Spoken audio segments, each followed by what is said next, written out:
persoalannya ada banyak paham-paham agama yang berusaha mengacak-acak tenun kebangsaan ini. Nah, inilah ajaran-ajaran yang berusaha dijejalkan orang lain untuk memecah belah kita. Enggak tahu namanya apapun lah, ada HTI, Ikhwanul Muslimin, FPI dan sebagainya. Saya agak kenceng soal ini. Saya agak kenceng, Pak, karena ini yang memecah belah Madura hari ini. Saya mohon maaf kalau kita bisa berbeda pandangan di sini, tapi menurut saya ketika rekeningnya organisasi ini dibekukan sebanyak 32, banyak sekali aliran dari luar negeri, Pak. Ini memang alat untuk mengacak-acak kita. Ini efeknya kalau organisasi untuk kebutuhan-kebutuhan politik, ketika kebutuhan politiknya selesai, dia akan menjadi organisasi liar yang transaksional. Gak boleh, Pak, kita diacak-acak oleh kelompok-kelompok seperti ini. Marilah kita berislam yang rahmatan lil alamin dalam tuntunan Nabi dan berakhlak seperti Nabi sebisa mungkin. Ini mohon maaf, Pak, hari ini betul-betul kita itu, terutama kalangan Nahdien dan kalangan Muhammadiyah, ini diacak-acak, Pak. Belum kita berbicara tentang konsep intimasi sosial dan berbagai kedamaian-kedamaian yang harus ditenun di antara perbedaan agama. Ini kita sesama NU aja kita udah bentrok, Pak. Ada NU garis lurus dan sebagainya. Ini adalah proksi-proksi pemecah belahan semua. Di Muhammadiyah saya tahu persis ada 2 faksi. Belum kita berorganisasi lain seperti Al-Irsyad, ada 2 faksi juga. Ini kan disiarkan nih. Kalau yang menganggap bahwa Muhammadiyah itu solid nggak ada faksi, ya udah bantah saya. Nanti saya berikan datanya.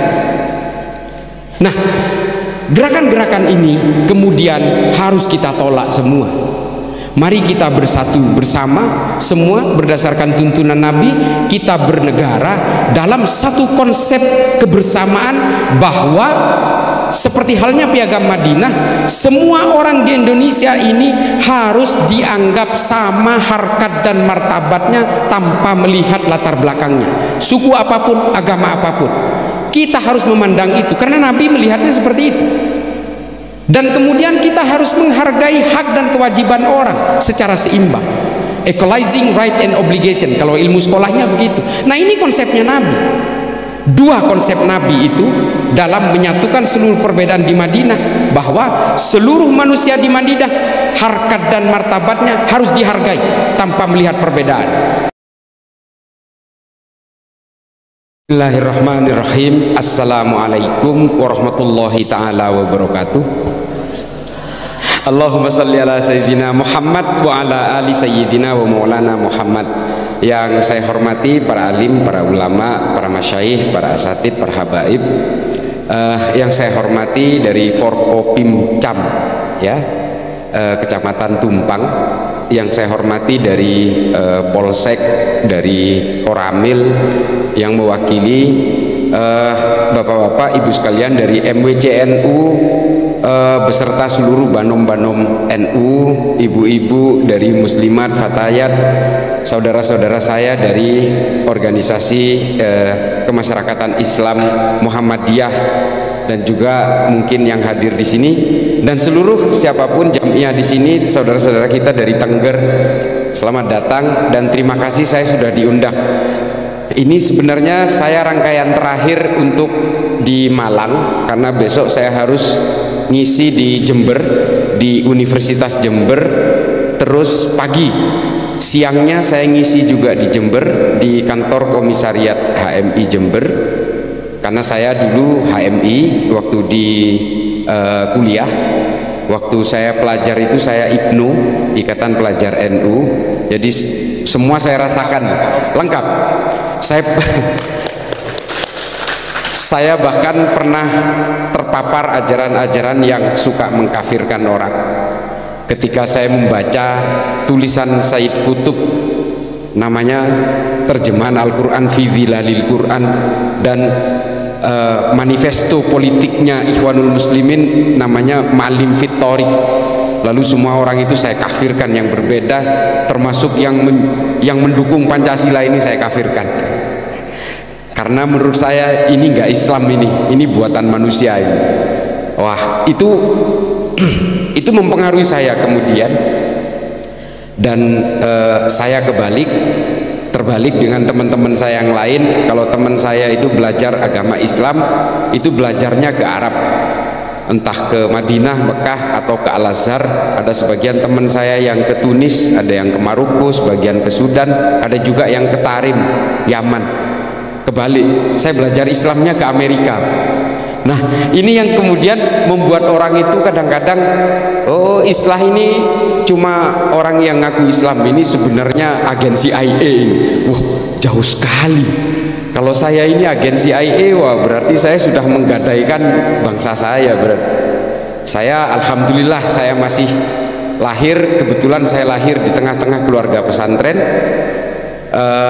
Saya nyantri di pondok pesantren Syekhona Khalil di Bangkalan. Dan mengapa saya lebih sering tidak suka dipanggil Gus? Karena bapak saya bukan kiai, bapak saya orang biasa, tapi yang kiai itu kakek saya. Kakek saya itu adalah murid terakhir dari Syekhona Khalil bin Abdul Latif. Satu kamar ketika mondok itu dengan Kiai As'ad Samsul Arifin Sukorejo. Satu kamar. Jadi kalau dulu Mbah Yai As'ad itu ke Madura biasanya mampir ke kakek saya karena temannya. Nah ini, jadi saya, apalagi saya sering dipanggil kiai, jangan panggil saya kiai, saya santri seumur hidup. Saya belajar dari apapun, saya belajar kepada apapun, saya belajar kepada buku apapun. Jadi saya ini insya Allah lahir Nahdien ya mati Nahdien. Jadi nggak ada itu liberal. Kadang-kadang saya dituduh Syiah, kadang-kadang, padahal secarik pun satu baris pun ajaran Syiah saya nggak paham, karena memang saya nggak mempelajari. Yang saya pelajari di Amerika adalah tentang sejarah dan filsafat Islam. Dari sini kemudian saya bisa memetakan berbagai gerakan-gerakan teror hari ini, radikal hari ini. Oleh karena itu saya kemudian pernah berkunjung ke Afrika berkali-kali. Saya pernah ke Somalia, saya pernah ke Mozambik, saya pernah ke Tanzania, saya pernah ke Sudan, saya pernah ke Kenya, saya pernah ke Republik Afrika Tengah, saya pernah ke Nigeria, saya pernah ke Monrovia, Liberia. Hanya untuk apa? Untuk mencari tahu teroris ini sumbernya dari mana.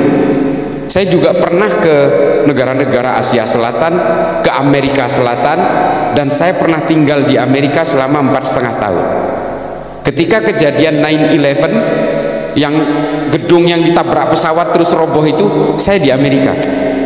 Saya persis di Amerika tahun 2001. Saya tinggal di Amerika itu 99 sampai 2005 awal. Saya merasakan gara-gara ulah segelintir teroris yang mengatasnamakan Islam, lalu orang Islam seluruh Amerika itu menjadi terduga teroris. Saya merasakan itu. Saya mendapat perlakuan yang kurang nyaman dari orang Amerika karena ulah segelintir orang. Ketika sholat Jumat itu, jamaah sholat Jumat itu safnya cuma ada 3. Ada 5 saf itu diisi oleh intel semua. Saya merasakan itu. Artinya sholat pun kita diawasi. Nah dari situ kemudian saya mulai berpikir bahwa Islam tidak boleh kemudian terlalu gampang ditunggangi oleh kelompok-kelompok yang seperti ini.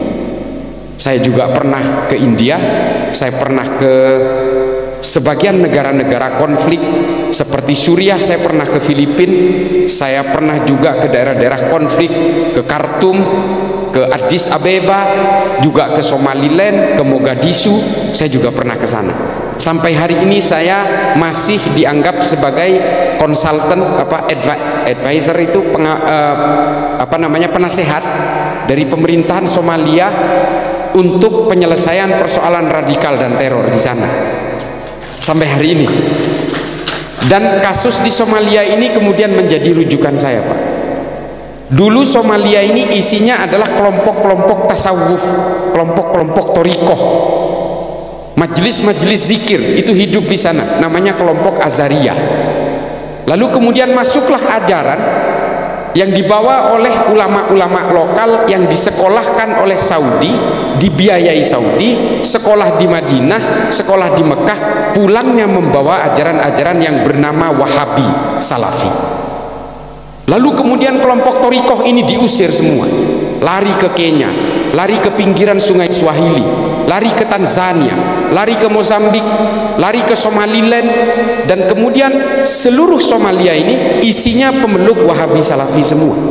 Persoalannya, mereka sampai hari ini masih berperang satu sama lain. Setengah wilayah Somalia dikuasai oleh kelompok pemberontak paling brutal di Afrika, namanya Al-Shabaab. Setengahnya lagi dikuasai oleh the government of Somalia, di mana saya bekerja untuk mereka. Tapi sudah bertahun-tahun tidak bisa diselesaikan, Pak. Tidak bisa. Nah, hari ini kalau saya dimintain pendapat, kemarin itu ada masjid diledakkan di sana. Masjidnya pemerintah diledakkan oleh pemberontak. Sama ini, Pak, ajarannya sama, cara sholatnya sama, keyakinannya sama. Mereka juga tidak menghendaki ada orang pemeluk agama lain di Somalia itu. Sama semua, Pak. Mereka mengharamkan maulid juga. Semua satu negara kompak. Mereka juga tidak mau tahlilan, Pak, seperti orang-orang Nahdien. Sama semua. Tapi perangnya nggak berhenti. Kalau saya sampai hari ini dimintain nasihat, Pak Islah, gimana? Gimana untuk menyelesaikan ini semua? How to arrange peace and talk? Jadi bagaimana cara membicarakan tentang kedamaian? Bagaimana cara mengelola kedamaian di Somalia? Sampai hari ini saya tidak pernah lepas nasihat saya itu. Satu, Anda harus membuat Pancasila. Mereka nggak sanggup, Pak, terlalu terlambat.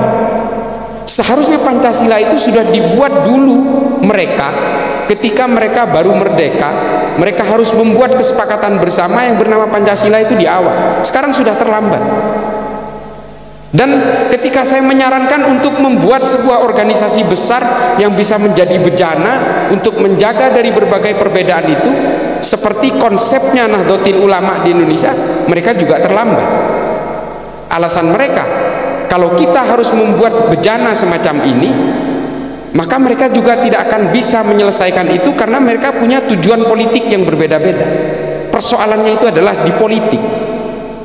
Ajarannya sama, homogen, satu bahasa semua sama, tapi kemudian tujuan politiknya berbeda sehingga mereka berperang satu sama lain. Saya ketika ke Mogadishu itu, Pak, masuk ke masjid pun saya harus noleh-noleh. Saya kalau masuk ke masjidnya pemerintah, saya takut diserang dari belakang oleh kelompok pemberontak. Kalau saya masuk ke masjidnya pemberontak, saya takut ketika sedang sholat saya ditembaki oleh pasukan pemerintah. Masjid loh, dan masjidnya sama, Pak, nggak ada yang beda. Masjidnya sama, ubudiyahnya sama, cara sholatnya sama, orang sama. Tapi mereka juga masuk ke masjid noleh-noleh. Karena apa? Di sana masjid dijadikan sebagai pusat gerakan politik, Pak. Jadi ketika kelompok pemberontak itu kesal sama pemerintah, mereka ngamuknya ke masjid. Ketika orang pemerintah itu kesal kepada kelompok pemberontak, mereka ngamuknya ke masjid. Inilah kemudian yang pernah dilarang oleh berbagai pemimpin-pemimpin dalam Islam. Jangan pernah gunakan masjid untuk kegiatan-kegiatan politik. Pada zaman Bani Umayyah, 60 tahun masjid dijadikan sebagai epicentrum gerakan-gerakan politik. Masjid yang mendukung Muawiyah mencaci maki Sayyidina Ali. Masjid yang mendukung Sayyidina Ali mencaci maki Muawiyah. Demikian seterusnya selama 60 tahun. Hingga akhirnya ada seorang raja yang bernama Umar bin Abdul Aziz membuat keputusan bahwa semua khotib di seluruh negara ini tidak boleh mencaci maki urusan politik. Sehingga akhirnya setiap khotib itu selesai sholat Jumat, selesai khutbah itu membacakan surat An-Nahl ayat 90. Dan itu dilakukan oleh masjid-masjid NU sampai hari ini di Indonesia. Ada bacaan, mungkin semuanya ingat, innallaha ya'muru bil adli wal ihsan. Nah, ini adalah ayat An-Nahl ayat 90 yang dibaca oleh khotib di akhir khutbah. Karena apa? Supaya mengakhiri gerakan-gerakan politik yang menunggangi masjid ketika itu. Nah, gerakan-gerakan politik yang mengatasnamakan agama inilah yang akan saya ceritakan hari ini, karena hasil temuan saya dari semua negara yang hari ini berkonflik dan termasuk negara-negara yang hari ini terlibat dalam berbagai kebencian dan caci maki satu sama lain ini diporak-porandakan oleh gerakan politik, termasuk gerakan-gerakan intoleran. Ini semua mempunyai kandungan-kandungan politik, Pak. Ada kelompok di Pakistan. Pakistan ini namanya kelompoknya Laskar At-Taiba. Dia menyusup menjadi anggota kepolisian dan tentara, lalu kemudian ngacak-ngacak berbagai intimasi sosial masyarakat. Masyarakat dipecah belah semua. Lalu kemudian apa? Akhirnya rakyat di Afghanistan, di Pakistan hari ini, kemarin ada kejadian bom yang ada di kantor polisi itu diledakkan, Pak. Korbannya 100 orang. Semua polisi yang menjadi korban ini polisi terbunuh di dalam masjid itu, pelakunya polisi juga, Pak. Pelakunya ini adalah kelompok Laskar At-Taiba. Nah, kejadian-kejadian politik seperti ini sebenarnya bukan warisan yang baru, ini warisan lama, Pak. Setelah Rasulullah wafat, persoalan politik ini kemudian menjadi kecamuk di dalam politik di Madinah. Sa'ad bin Ubadah juga bertengkar dengan Sayyidina Umar karena hanya ingin berebut siapa penggantinya Nabi. Kata Sa'ad bin Ubadah, oh nggak bisa, yang jadi pemimpin setelah Nabi ini adalah saya orang pribumi.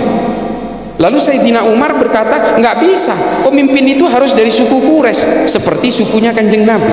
Mereka berantem. Kaum Muhajirin dan kaum Ansor sudah berhadapan menghunus pedang. Makanya kemudian ketika Rasulullah wafat, jenazahnya belum dimakamkan dan sedang dirawat jenazahnya Nabi ini oleh Sayyidina Abu Bakar. Sayyidina Abu Bakar kemudian dipanggil oleh sahabat yang lain. Abu Bakar, kamu harus hadir. Itu Sayyidina Umar dan Sa'ad bin Ubadah. Sayyidina Sa'ad bin Ubadah ini mau berantem ini, gara-gara mereka berebut untuk menjadi penggantinya Nabi. Lalu Sayyidina Abu Bakar dipanggil untuk mendamaikan ini. Lalu keputusan dari para sahabat semua bahwa kita harus ambil jalan tengah. Sayyidina Abu Bakar harus menjadi penggantinya Nabi. Karena hanya ada satu isyarat. Dulu ketika Rasulullah sakit, yang menggantikan Kanjeng Nabi untuk menjadi imam di Masjid Nabawi ini adalah Sayyidina Abu Bakar. Nah, hanya ini isyaratnya. Sementara Nabi sendiri tidak pernah menunjuk nanti pengganti saya si A, si B, nggak pernah, Pak. Mengapa begitu? Karena Islam memang tidak diwariskan oleh Kanjeng Nabi untuk alat-alat berpolitik. Nabi mewariskan Islam ini untuk apa? Untuk menyempurnakan akhlak dan menjadikan Islam sebagai agama yang rahmatan lil alamin. Hanya dua itu. Untuk urusan politik, Nabi tidak mewariskan apapun. Jangankan sistem politik, khilafah ala Nabi dan sebagainya. Wong penggantinya aja tidak ditunjuk oleh Nabi. Jadi tugas umat Islam hari ini adalah akhlak dan rahmat. Udah itu aja. Kalau soal politik-politik yang nunggangi agama ini, Pak, ini sebenarnya ambisi-ambisi manusia. Allah ini adalah Maha Pencipta dan Maha Penguasa. Allah sudah memiliki alam semesta. Agama ini bukan untuk sebagai alat memfasilitasi ambisi-ambisi manusia untuk menguasai bumi lalu kemudian mengatasnamakan langit. Tidak, Pak. Allah tidak peduli dengan politik. Allah sudah menguasai alam semesta. Dia Maha Pencipta. Kata siapa ini? Kata Ibnu Khaldun dalam Al-Muqaddimah.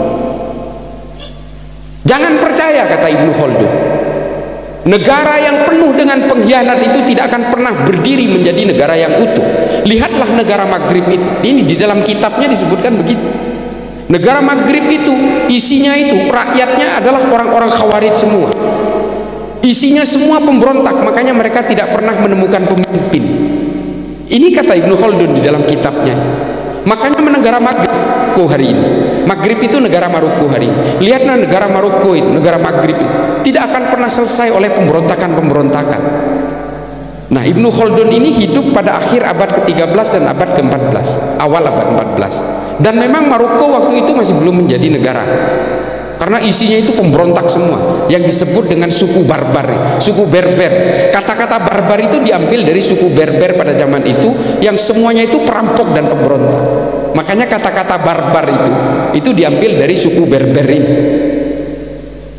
Nah, ini adalah gambaran sedikit bahwa Kanjeng Nabi ini kemudian warisan-warisan politiknya itu bukan untuk diterapkan kepada manusia hari ini, tapi metodenya yang harus dicontoh. Satu, ketika Nabi menguasai Madinah pertama, dia mendamaikan suku-suku yang berbeda lebih dulu. Yang namanya suku Aus dan suku Khazraj ini bermusuhan ratusan tahun, Pak, mulai dari Yaman sampai kemudian pindah ke Yasrib itu masih bermusuhan. Ini yang didamaikan oleh Nabi pertama kali. Suku Aus dan suku Hazrat ini kemudian didamaikan, ditunjuk oleh Kanjeng Nabi, pemimpinnya namanya Sa'ad bin Ubadah. Nah, inilah nanti yang menjadi orang-orang pribumi di Madinah. Lalu kemudian yang kedua adalah yang didamaikan oleh Kanjeng Nabi, mendamaikan dua pemeluk agama yang dari dulu selalu berantem, yaitu orang-orang Kristen dan orang-orang Yahudi. Selalu ribut di Madinah karena apa? Berebut untuk menjadi pemungut pajak. Karena kalau di sana, Pak, kalau ada kelompok yang menjadi pemungut pajak, itu kelompok itu akan menjadi kaya raya. Karena dulu sebelum Nabi menguasai Madinah, Yathrib ini dikuasai oleh kerajaan Persia. Nah, mereka ini berebut untuk menjadi pemungut pajak. Nah, ini didamaikan oleh Nabi. Mulai sekarang kalian tidak boleh berebut untuk menjadi pemungut pajak, karena semua hari ini akan diatur soal pajak secara seimbang dan semuanya disetorkan kepada Amirul Mukminin. Tidak boleh lagi ada pungutan-pungutan pajak liar dan sebagainya, dan tidak ada fee, karena nanti orang Islam akan dikenakan zakat, orang yang bukan Islam akan dikenakan dengan jizyah. Ini semua untuk kemakmuran bersama. Ini Kanjeng Nabi. Dan akhirnya mereka damai. Kemudian perdamaian yang ketiga adalah orang-orang pribumi dan pendatang yang kemudian kita kenal dengan kaum Muhajirin dan kaum Ansor. Ini bersatu di bawah perlindungan negara. Nah, dari semua persatuan dan kesatuan dari berbagai perbedaan ini, lalu Nabi membuat sebuah kesepakatan bersama yang kemudian kita kenal dengan Piagam Madinah.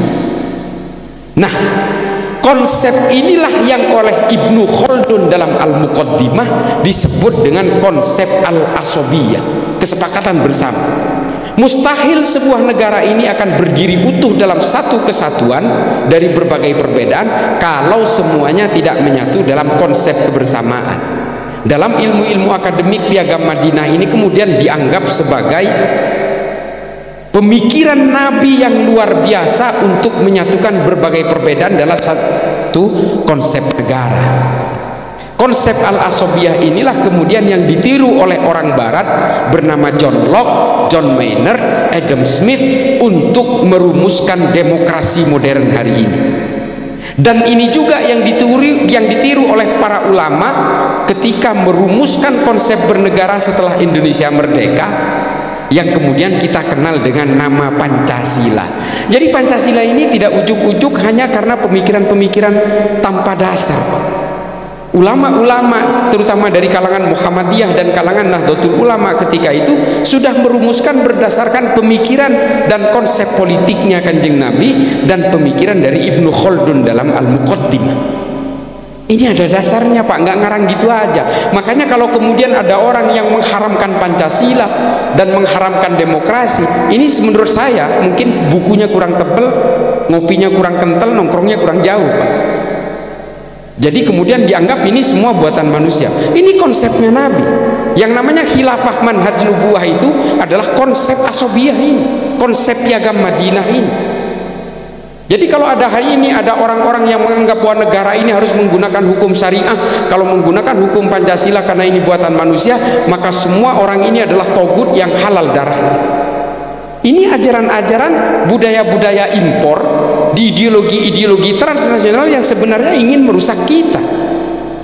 Dan ini semua sudah diakui. Bahkan Muhammad bin Salman, Raja Saudi itu mengakui, Pak, bahwa Wahabi itu dulu memang dibuat untuk kebutuhan politik dan diekspor ke Indonesia ini atas permintaan Amerika untuk menandingi pengaruh Uni Soviet dalam Perang Dingin. Ini sudah diakui, Pak. Silahkan lihat wawancaranya. Banyak kok kalau mau di Google.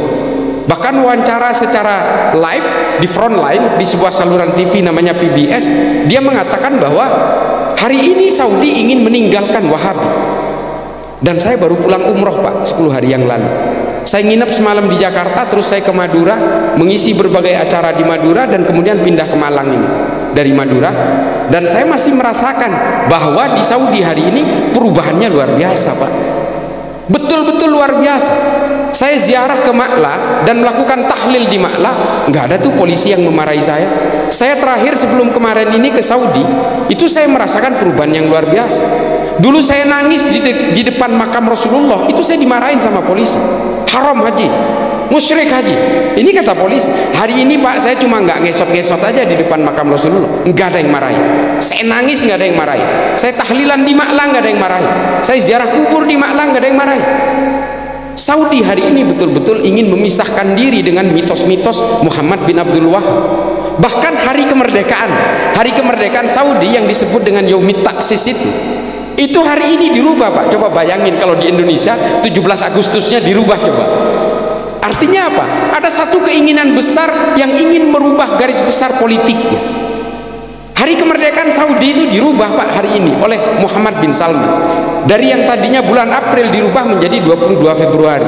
Yaumit Taksis itu saya kemarin ada di Saudi dan saya merasakan kebebasan-kebebasan itu. Dulu mereka kemerdekaan Saudi itu mengacu kepada pertemuan keluarga Ibnu Saud dengan Muhammad bin Abdul Wahab tahun 1744. Mengacu kepada harinya itu, hari kemerdekaan Saudi. Tapi kemudian dirubah Yaumit Taksis ini menjadi mengacu kepada keinginan keluarga Ibnu Saud untuk merdeka dari kekuasaan Kekaisaran Utsmani, yaitu tahun 1727. Ini kemudian yang dipakai sebagai hari kemerdekaan.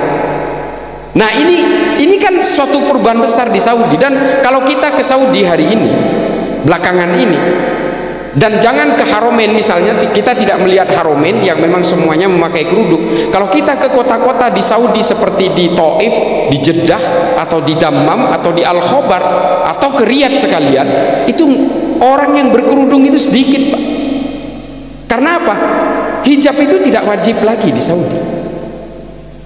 Nah ini satu perubahan besar. Karena apa? Raja Saudi menganggap bahwa kalau Saudi ini tetap memegang teguh ajaran-ajaran dari Muhammad bin Abdul Wahab, maka Saudi akan menjadi negara paling primitif di dunia.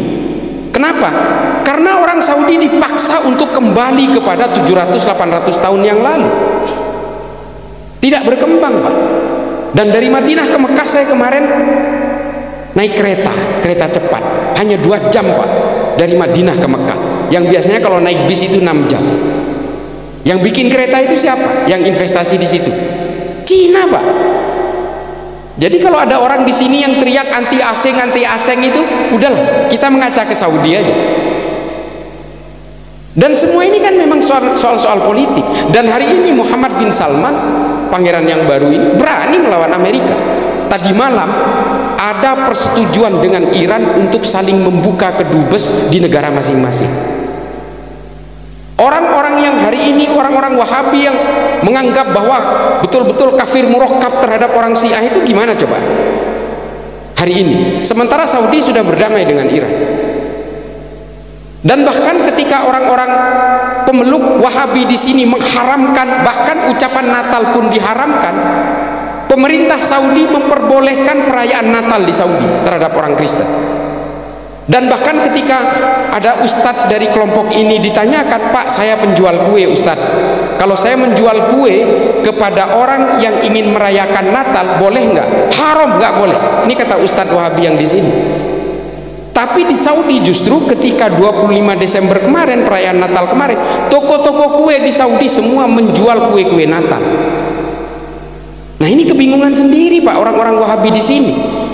Orang Wahabi di sini ingin menjadikan Indonesia seperti Saudi, orang Saudi ingin menjadikan Saudi seperti Indonesia. Kan kebalik-kebalik. Saya tidak pernah gelisah dengan keyakinan orang Pak. Orang mau nungging, mau apa silahkan aja. Mau memeluk Wahabi, mau memeluk ajaran-ajaran Syiah silahkan aja Pak. Sepanjang jangan mengkafir-kafirkan orang lain. Ini masalahnya dua kelompok ini sama Pak. Saling mengkafirkan ini. Orang Syiah juga begitu, karena jumlahnya kecil aja mereka nggak radikal. Kalau satu negara menjadi Syiah, mereka juga akan revolusi Pak, seperti di Iran. Sama aja. Wahabi juga karena jumlahnya masih sedikit, belum begitu mayoritas. Kalau sudah mendominasi satu negara, mereka juga akan jadi pemberontak Pak, sama. Karena mereka sudah diajari untuk mengkafir-kafirkan orang lain juga. Syiah juga begitu kok. Nah makanya kemudian bagaimana cara berislam kita? Ya cara berislam kita itu kembalikan Islam seperti konsep kelahirannya, fitrahnya. Apa? Islam yang wasatiyah, middle path, kata anak sekolah, garis tengah. Kembalikan Islam sebagai bejana untuk menciptakan cinta, menyebarkan cinta, menghargai kemanusiaan, dan mewujudkan kedamaian. Allah menurunkan agama-agama ini nggak jauh dari sini, Pak. Ketika manusia itu sudah brutal, tidak menghargai manusia lain, sudah terlalu gampang membunuh orang lain, lalu turun nabi baru, turun agama baru, turun kitab suci baru. Karena apa? Allah menurunkan agama ini supaya menertibkan manusia, supaya manusia bisa menghargai manusia yang lain, supaya manusia selalu damai dengan manusia yang lain. Ini tujuan agama itu diturunkan. Kalau kemudian kita masuk ke sebuah agama, memeluk sebuah agama, lalu dengan agama itu kita merasa harus membenci orang lain, ini bukan salah agamanya, Pak. Ini salah tafsirnya. Tafsir yang menggiring orang untuk kemudian membenci satu sama lain. Agamanya tetap, Pak, menginginkan perdamaian dan menghargai kemanusiaan. Khairun nas anfa'uhum linnas. Sama, Pak, semua. Islam juga betul-betul diturunkan oleh Allah ini untuk menciptakan kedamaian. Nah, tafsir-tafsir yang bersifat politis ini kemudian yang memaksa kita untuk membenci orang lain. Ini bukan fungsi agama dan bukan tujuan agama, Pak. Bukan. Nah, ini juga kemudian ibu-ibu sekalian. Ini kalau berbicara ibu-ibu, ini mohon maaf, Bu. Saya udah sekolah belajar Islamnya itu ke Amerika, ya. Dan saya sering dituduh liberal. Dan kemudian tambah dituduh liberal lagi ketika saya sering mengatakan di berbagai majelis bahwa secara pribadi saya anti poligami. Ini sering saya dianggap liberal gara-gara begitu. Saya bilang secara pribadi saya anti poligami. Wah, liberal ini anti Zionis ini. Cuma gara-gara ngomong begitu, saya bilang saya secara pribadi anti poligami karena buat saya berpoligami itu mudorot. Kalau saya kawin lagi, keluarga saya berantakan, Bu. Asli, bapak saya itu punya istri 2 dan saya merasakan bahwa saya sebagai anaknya menjadi korban. Saya tidak mau anak saya menjadi korban seperti saya. Makanya saya anti poligami. Kalau ibu-ibu mau bikin asosiasi anti poligami, saya ikut, Bu, jadi anggotanya. Nah, kalau bapak-bapak menganggap poligami itu maslahat, ya silahkan aja, coba nunjuk tangan. Lihat, Bu, siapa yang nunjuk tangan. Karena poligami ini bukan hanya soal mudorot dan maslahat, kadang-kadang soal nyali juga, Pak, soal keberanian juga.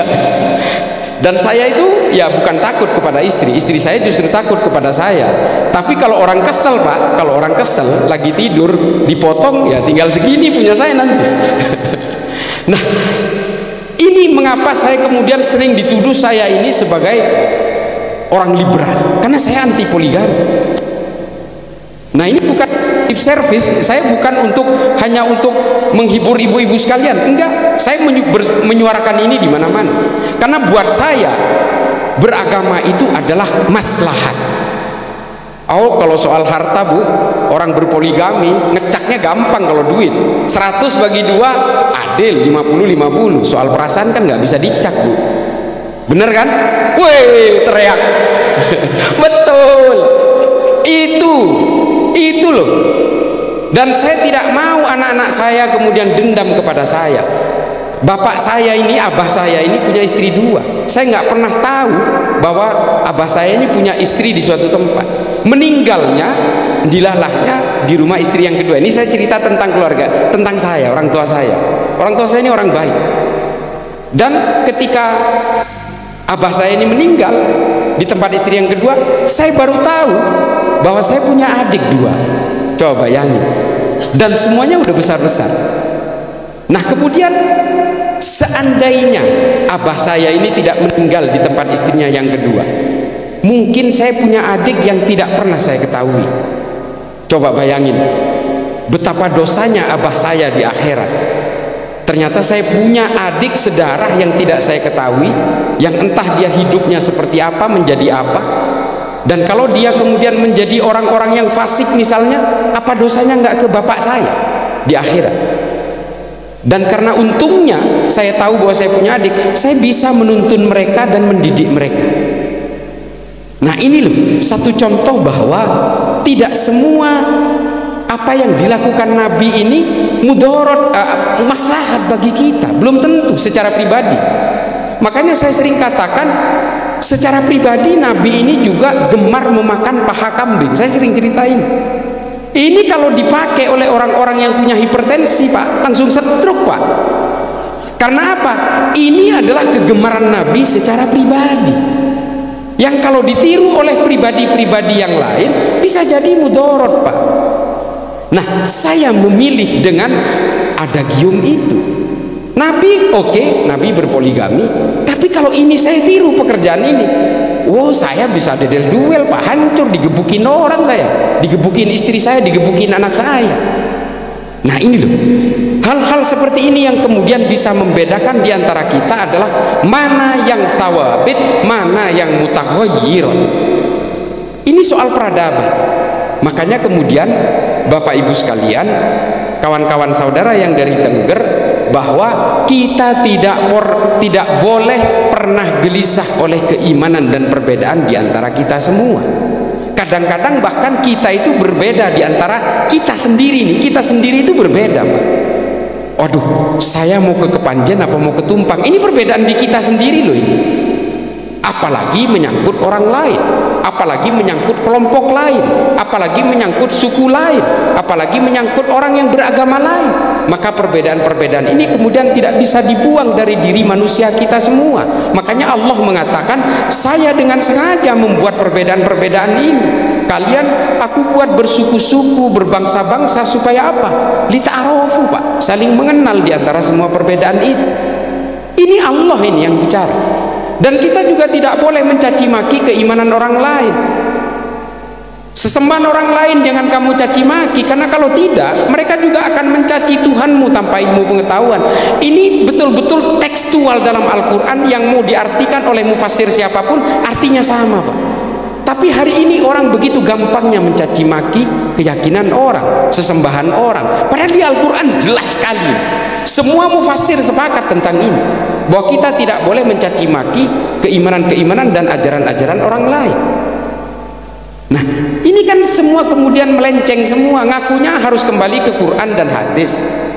Tapi kemudian ayat ini semuanya dilangkahi, tidak dibaca dan tidak diamalkan.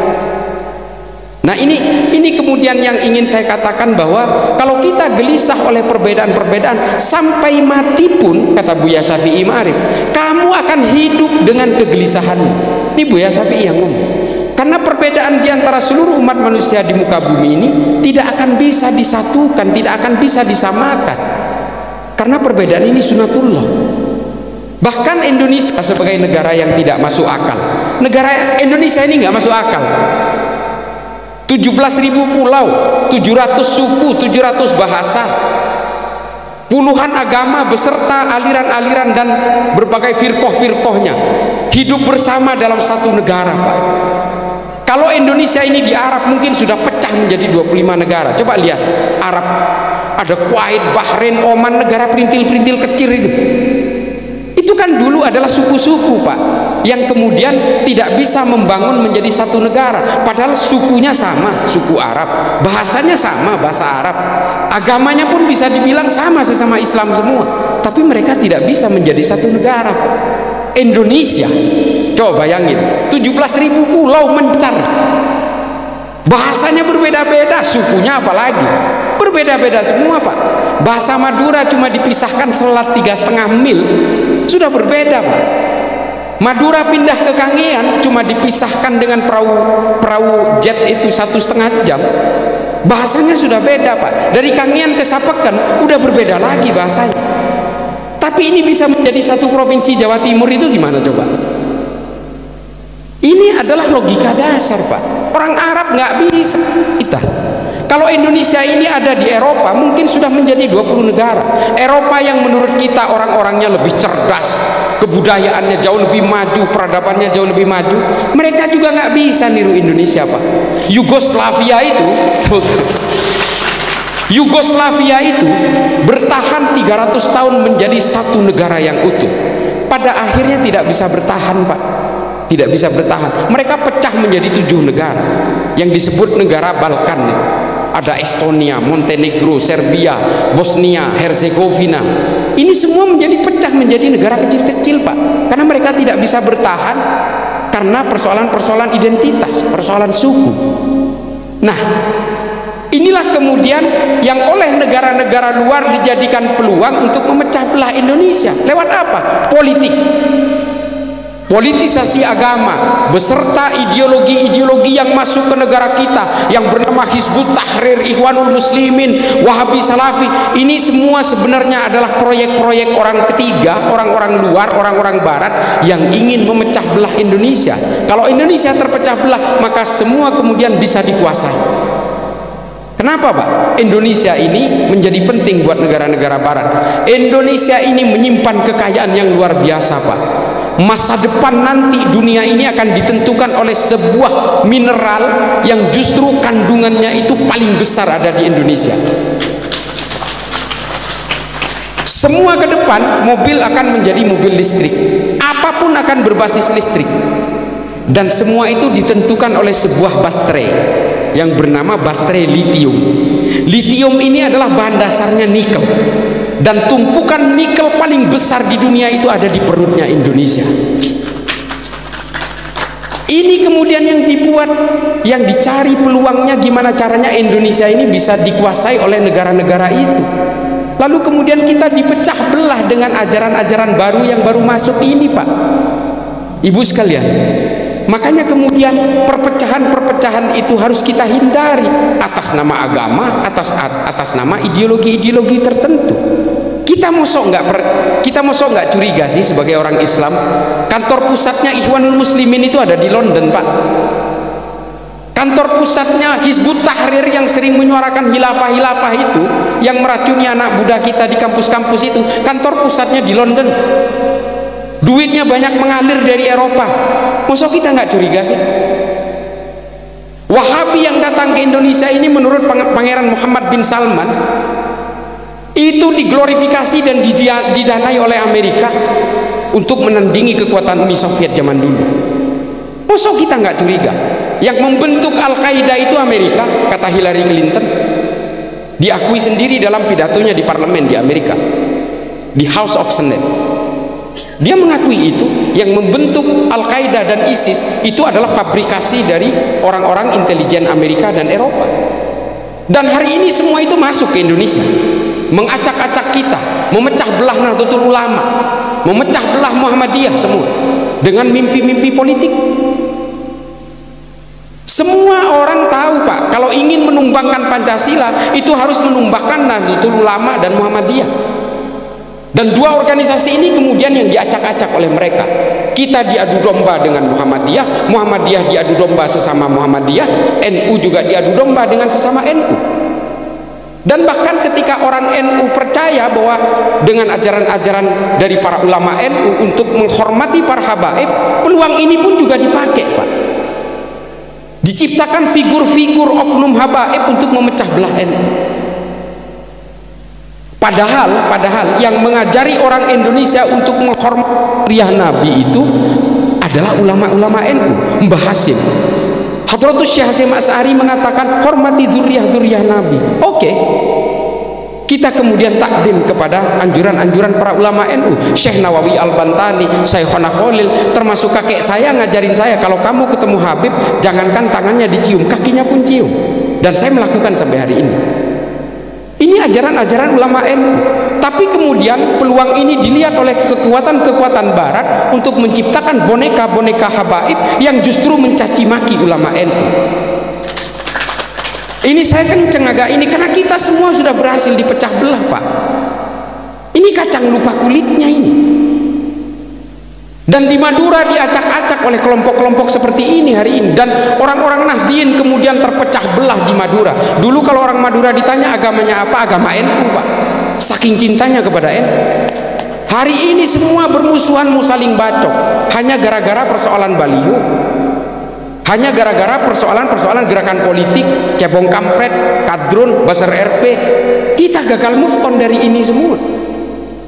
Karena apa? Orang Islam itu kelemahannya di politik. Kalau dikasih politik, kita itu cenderung saling tikam sesama orang Islam. Ini sejarah lama, Pak. Makanya Sayyidina Utsman yang ngebunuh sesama orang Islam, Sayyidina Ali yang ngebunuh sesama orang Islam, Sayyidina Hasan yang ngeracunin juga orang Islam, yang membantai Sayyidina Husain juga orang Islam, yang berperang sesama orang Islam dalam perang Jamal, perang Siffin, perang Qurrah, perang Zab, perang Nahrawan. Ini semua perang-perang sesama orang Islam. Semuanya gara-gara apa? Gara-gara politik, Pak. Makanya kemudian kita itu dianggap oleh orang-orang barat, kelemahan orang Islam ini politik. Berikan dia mimpi-mimpi politik, maka kemudian dia akan terpecah belah sendiri dan saling memusuhi satu sama lain. Dan itu terjadi, Pak. Pemilu 2014 itu sudah selesai. Pak Prabowo dan Pak Jokowi sudah rangkulan, sudah pelukan, bahkan Pak Prabowo jadi menterinya Jokowi. Perangnya di bawah cebong kampret nggak selesai-selesai, Pak. Ini loh politik. Ini saya ingin memberikan, saya bukan berdiri terhadap satu kekuatan politik tertentu. Cuma kalau ingin menjayakan dan ingin menyelamatkan Islam, jangan lewat politik, Pak. Kita akhirnya bermusuhan satu sama lain. Jayakan Islam lewat ilmu pengetahuan. Makanya kita hari ini, Pak, oleh berbagai intelijen barat itu kita betul-betul dijejelin dengan politik, Pak. Operasi-operasi intelijen datang ke kita untuk memberikan mimpi-mimpi politik. Ini pemimpinmu, ini berjuang atas nama agamamu. Akhirnya apa? Bentrok di bawah. Hanya gara-gara figur aja, figur capres. Yang semuanya sebenarnya hanya untuk mengisi perutnya mereka saja. Mereka jadi presiden pun Islam ya gitu-gitu aja. Politik Islam menguasai Eropa 600 tahun. Setelah tumbang kekuasaan politik Islam, semua orang Islam dibaptis paksa di Eropa, di Granada. Tidak menyisakan satu pun orang Islam di Eropa. Masjid-masjid dikuasai kemudian diubah menjadi gereja. Quran dibakar puluhan ribu di plaza di Granada. Ini kata-kata dalam sebuah buku yang judulnya Al-Mansur. Jadi kalau berkuasa ingin menjayakan agama lewat politik, maka pada akhirnya akan ditaklukkan oleh penakluk-penakluk berikutnya. Penakluk-penakluk berikutnya ini akan mengubah agama dari orang yang ditaklukkan. Biasa ini. Kekaisaran Utsmani pernah menguasai Armenia. 100% orang Armenia pernah diubah menjadi Islam. Dan ketika orang Kristen menguasai Armenia kembali, Kekaisaran Utsmani diusir dari Armenia, 100% orang Armenia dirubah lagi menjadi orang Kristen, Pak. Ini kalau perjuangan agama lewat politik, pada akhirnya terlibat dengan perang satu sama lain. Makanya kemudian apa? Majukan Islam lewat ilmu pengetahuan, Pak. Islam pernah berjaya lewat ilmu pengetahuan pada abad pertengahan. Ilmunya dipakai oleh seluruh umat manusia di muka bumi ini hingga hari ini. Ini loh, rahmatan lil alamin itu adalah ilmu pengetahuan dalam Islam. Ilmu-ilmu kedokteran yang ditemukan oleh Ibnu Sina dipakai oleh ilmu kedokteran hingga hari ini tentang teori anatomi tubuh. Angka 0 dalam matematika yang menciptakan siapa? Silakan googling. Al-Khawarizmi, ilmuwan Islam. Dipakai sampai hari ini, Pak. Sampai hari ini, kalau kita nggak mengenal angka 0 dari ciptaan Al-Khawarizmi, kita nggak mengenal duit jutaan, Pak. Duit ribuan nggak kenal. Duit kita ripisan aja terus. Ini yang menciptakan orang Islam, yang menciptakan tumbuh-tumbuhan, tumbuh-tumbuhan perdu, umbi-umbian, ini beracun, ini tidak.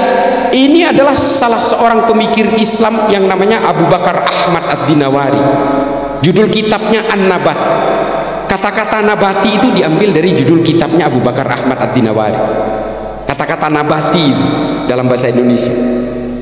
Dan kemudian berlaku sampai hari ini untuk ilmu kedokteran, ilmu farmasi dan sebagainya. Oh, ini beracun, ini enggak beracun. Ini pemikiran Abu Bakar Ahmad Ad-Dinawari, orang Islam, Pak. Ini lensa kamera.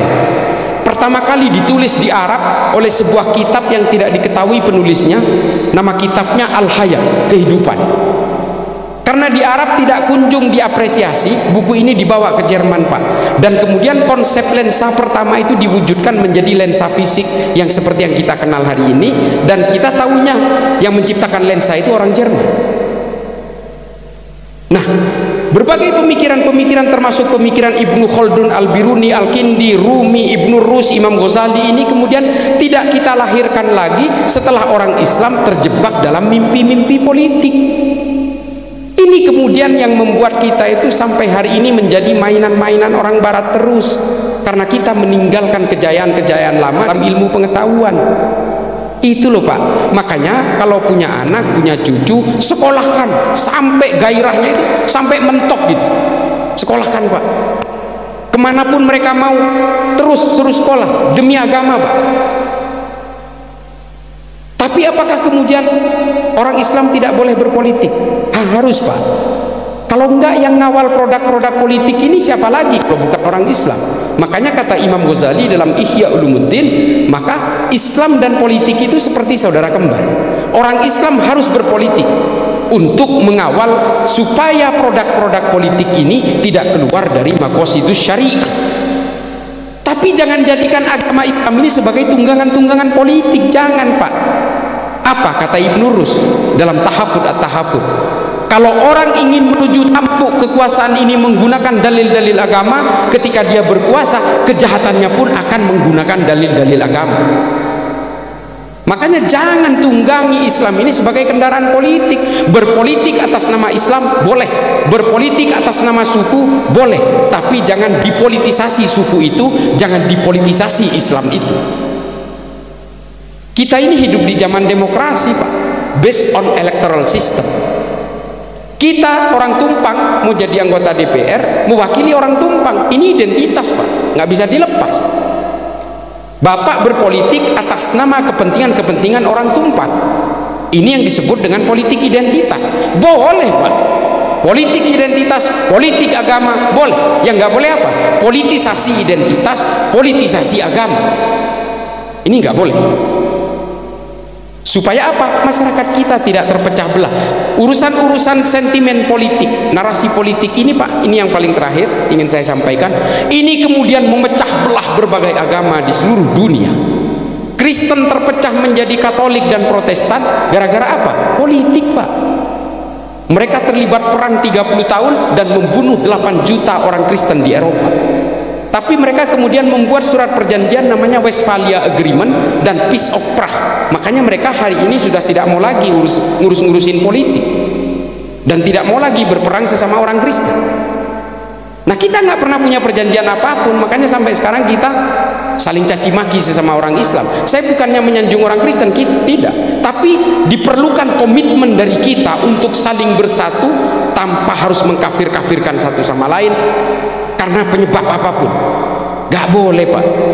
Saya sering menyuarakan untuk mencoba menolak paham Wahabi ini, bukan karena gelisah oleh Wahabi, enggak.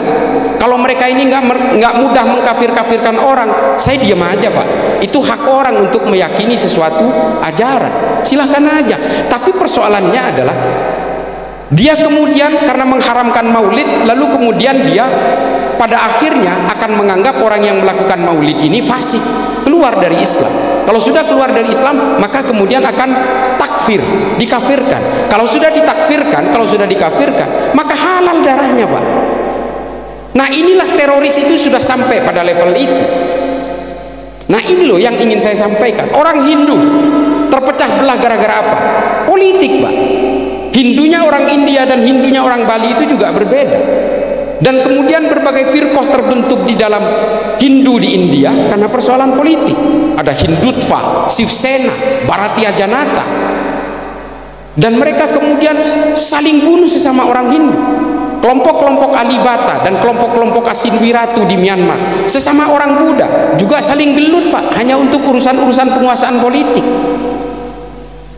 Ini yang harus dihindari. Makanya saya sering menekankan bahwa saya tidak mendukung capres manapun, tapi tolong jangan rusak agama saya ini, umat beragama di Indonesia, dengan urusan-urusan pragmatisme politik hanya untuk kepentingan-kepentingan kelompok kecil. Harus ngaca kalau persoalan ini kepada Nahdlatul Ulama. Saya bukan fanatisme buta terhadap NU Pak, tapi NU ini tidak pernah melakukan pengkhianatan terhadap negaranya sendiri. Baru selesai merdeka Pak Indonesia, ada salah seorang pejuang kemerdekaan, termasuk salah satu penandatangan Sumpah Pemuda namanya Kartosuwiryo. Langsung Pak memproklamirkan diri sebuah negara bernama Negara Islam Indonesia di Tasikmalaya. Dan gerakan ini masih hidup sampai sekarang. Dia kemudian memberontak di Makassar, nama pemimpinnya Andi Aziz. nama pasukannya Darul Islam Tentara Islam Indonesia, melakukan pemberontakan di Kalimantan Selatan, nama pemimpinnya Kahar Muzakkar. Mereka memberontak kemana-mana. Ini adalah kelompoknya Kartosuwiryo. Wahabi pernah nggak melakukan aksi-aksi brutal di Indonesia? Banyak.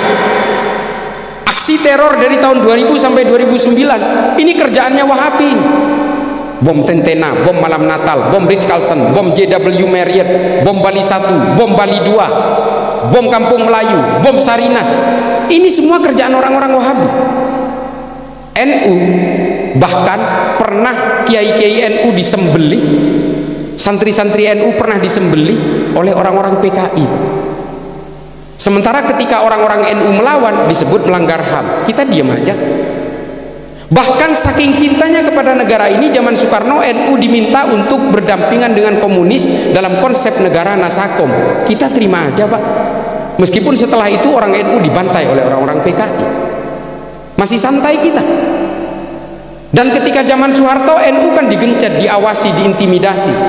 Ketua PBNU Abdurrahman Wahid, Gus Dur. Karena Pak Harto takut NU ini dijadikan sebagai alat untuk mencapai kekuasaan, menggeser Soeharto, akhirnya dibuat sosok tandingan namanya Abu Hasan dalam Muktamar NU tahun 94 di Cipasung, Tasikmalaya. Ini saking takutnya Pak Harto dengan NU, padahal NU nyantai aja kok. Dan ketika Gus Dur diturunkan secara tidak normal pun, ada orang Nahdien yang datang ke Jakarta untuk ngacak-ngacak Jakarta, bakar toko-toko, ngelemparin batu semua toko-toko. Ada nggak? Nggak ada. Karena kata Gus Dur, tidak ada jabatan yang harus dibela mati-matian, tidak ada jabatan yang harus dibela mati-matian. Persatuan negara ini jauh lebih penting bagi NU. Itu loh Gus Dur itu. Nah, Nahdlatul Ulama ini kemudian bersama organisasi-organisasi Islam lain, bersama organisasi-organisasi Skoci yang lain, berusaha membuat pemahaman-pemahaman bahwa Al-Asobiyah dan NKRI ini yang bernama Al-Asobiyah yang bernama Pancasila dan NKRI ini menjadi satu kesatuan yang utuh dengan berbagai kelompok-kelompok organisasi keislaman, termasuk juga NU, Muhammadiyah, Persis, LDII dan siapapun. Sepanjang dia itu tetap menjaga Pancasila, sepanjang dia tetap ingin menjaga keutuhan NKRI, silakan saja dengan berbagai perbedaan-perbedaan ubudiyahnya. Kita harus mengakui, kita jujur, Muhammadiyah dan NU itu ibadahnya bisa berbeda, Pak. Yang satu baca kunut, yang satu enggak. Ini kita tahu itu. Tapi ketika urusan negara, kita sepakat bahwa Pancasila ini adalah kesepakatan bersama, bahwa ini piagam Madinah, ini Asobiyah. Nah, beragama itu seperti itu, Pak. Nah, persoalannya ada banyak paham-paham agama yang berusaha mengacak-acak tenun kebangsaan ini. Nah, inilah ajaran-ajaran yang berusaha dijejalkan orang lain untuk memecah belah kita. Enggak tahu namanya apapun lah, ada HTI, Ikhwanul Muslimin, FPI dan sebagainya. Saya agak kenceng soal ini. Saya agak kenceng, Pak, karena ini yang memecah belah Madura hari ini. Saya mohon maaf kalau kita bisa berbeda pandangan di sini, tapi menurut saya ketika rekeningnya organisasi ini dibekukan sebanyak 32, banyak sekali aliran dari luar negeri, Pak. Ini memang alat untuk mengacak-acak kita. Ini efeknya kalau organisasi untuk kebutuhan-kebutuhan politik, ketika kebutuhan politiknya selesai, dia akan menjadi organisasi liar yang transaksional. Gak boleh, Pak, kita diacak-acak oleh kelompok-kelompok seperti ini. Marilah kita berislam yang rahmatan lil alamin dalam tuntunan Nabi dan berakhlak seperti Nabi sebisa mungkin. Ini mohon maaf, Pak, hari ini betul-betul kita itu, terutama kalangan Nahdien dan kalangan Muhammadiyah, ini diacak-acak, Pak. Belum kita berbicara tentang konsep intimasi sosial dan berbagai kedamaian-kedamaian yang harus ditenun di antara perbedaan agama. Ini kita sesama NU aja kita udah bentrok, Pak. Ada NU garis lurus dan sebagainya. Ini adalah proksi-proksi pemecah belahan semua. Di Muhammadiyah saya tahu persis ada 2 faksi. Belum kita berorganisasi lain seperti Al-Irsyad, ada 2 faksi juga. Ini kan disiarkan nih. Kalau yang menganggap bahwa Muhammadiyah itu solid, nggak ada faksi, ya udah bantah saya. Nanti saya berikan datanya. Nah, gerakan-gerakan ini kemudian harus kita tolak semua. Mari kita bersatu bersama semua berdasarkan tuntunan Nabi, kita bernegara dalam satu konsep kebersamaan, bahwa seperti halnya Piagam Madinah, semua orang di Indonesia ini harus dianggap sama harkat dan martabatnya tanpa melihat latar belakangnya, suku apapun, agama apapun. Kita harus memandang itu karena Nabi melihatnya seperti itu. Dan kemudian kita harus menghargai hak dan kewajiban orang secara seimbang. Equalizing right and obligation, kalau ilmu sekolahnya begitu. Nah, ini konsepnya Nabi. Dua konsep Nabi itu dalam menyatukan seluruh perbedaan di Madinah, bahwa seluruh manusia di Madinah harkat dan martabatnya harus dihargai tanpa melihat perbedaan. Yang kedua adalah semua hak dan kewajiban siapapun agamanya, apapun sukunya, harus dibuat hal yang sama. Semua dihargai. Perang, Nabi juga mewajibkan kepada orang Kristen dan orang Yahudi. Kalau yang menolak, kata Nabi, munafik. Apapun agamanya, mau Islam, mau Kristen, mau Yahudi kek, kalau menolak ikut berperang untuk mempertahankan negara, kata Nabi, itu orang-orang munafik. Nggak peduli agamanya itu. Kenapa? Dia tidak mau berkorban untuk negaranya bersama Nabi.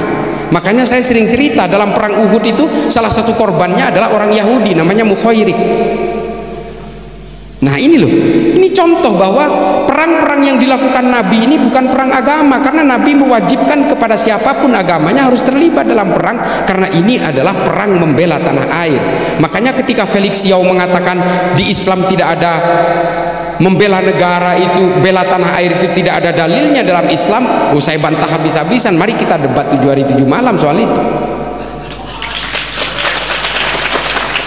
Konsep perang-perang Nabi ini adalah bela tanah air, Pak, bukan bela agama. Kalau bela agama, Nabi tidak akan mewajibkan kepada orang Kristen dan orang Yahudi, dan tidak ada Mukhairik yang gugur di perang Uhud.